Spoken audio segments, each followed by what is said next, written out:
ஆதி சதுர்வேதங்கள் ஓதும் பரஞ்சோதியே எங்கள் அச்சனார் கோவில் அரசே.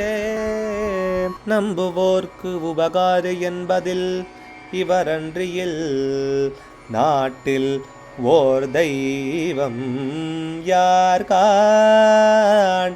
ஆதி சதுர்வேதங்கள் ஓதும் பரஞ்சோதியே எங்கள் அச்சனார்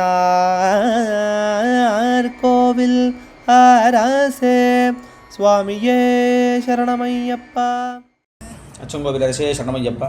பகவானுடைய 65வது திருப்பெயர் கஜாத்தியக்ஷாய நமஹா. யானைப்படைகளினுடைய தலைவனுக்கு நமஸ்காரம். கஜ யானைப்பட, அத்தியக்ஷ தலைவன். சுவாமி கிட்டக்க எல்லா விதமான பரிவாரங்களும் இருக்கிற காரணத்தினால யானைப்படைன்னு சொல்லப்பட்டது.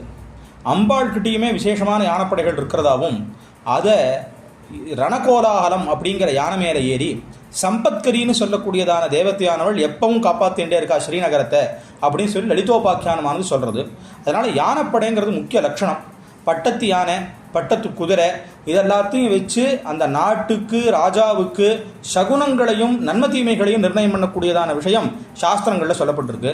முக்கியமானவர்களுக்குத்தான் சாஸ்திரம் போட்டதில் கஜசாஸ்திரம், அஸ்வசாஸ்திரம், மனுஷனுக்கு சாமுத்திரிகாதி ஆயுர்வேதாதி சாஸ்திரம் இதெல்லாம் இருக்கிற காரணத்தினால இந்த யானை குதிரைகளுக்கு ரொம்ப முக்கியத்துவம் சொல்லப்படுறது. அதில் அந்த யானைப்படைங்கிறது ரொம்ப அவசியமாக இருக்கக்கூடியதாக இருக்கிறதுனால அந்த யானைப்படைகளுக்கெல்லாம் தலைவராக சுவாமி எப்பவும் இருக்கார். அவர் எப்போவுமே யானை வாகனத்தை தான் விரும்பி உரையறாருங்கிறதும் அங்கே அமையறதுனால கஜாத்தியக்ஷாய நமஹா, யானைப்படைகளுடைய தலைவனாக இருக்கிறவனுக்கு நமஸ்காரம்னு இந்த நாமாவான தெரிவிக்கிறது. அச்சங்கோவில் அரசே சரணமையம். அச்சனார் கோவில் அரசே. சுவாமியே சரணமையப்பா.